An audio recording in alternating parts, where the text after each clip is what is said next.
Matthew 21 has always been one of my favorite recordings of Jesus' ministry.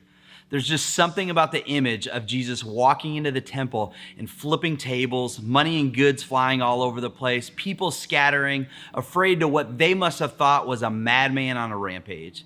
It just makes me want to stand up and cheer, like a superhero coming in to bring justice to injustice. What is there not to love about it? As we look at this moment in the context of Holy Week, I think there's a lot that we can take away from this exchange that is relevant to this week and all that we reflect upon. What we see in Jesus' ministry beyond tables flipping and people fleeing is the next thing that he did was to heal the broken. It really is the story of the gospel personified in this moment. Jesus came to drive out our sin so that broken people could be healed.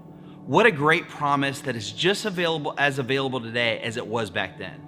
Jesus wants to drive out the sin in our life so that we can be healed.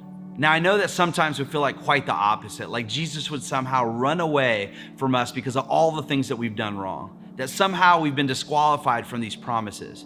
You've come to Jesus too many times and failed as many times as you come. But I don't see that in how Jesus approached sin. Certainly not in this exchange.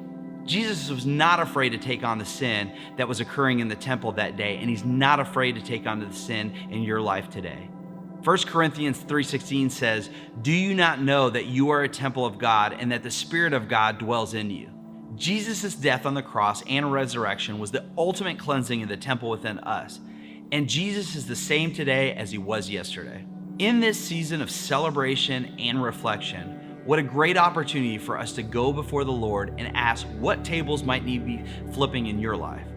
What parts of your life that have been intended to be used for God are occupied by something else? What might God want to do in those places in us? Pray today that God would reveal that to you and that you would receive what God has for you.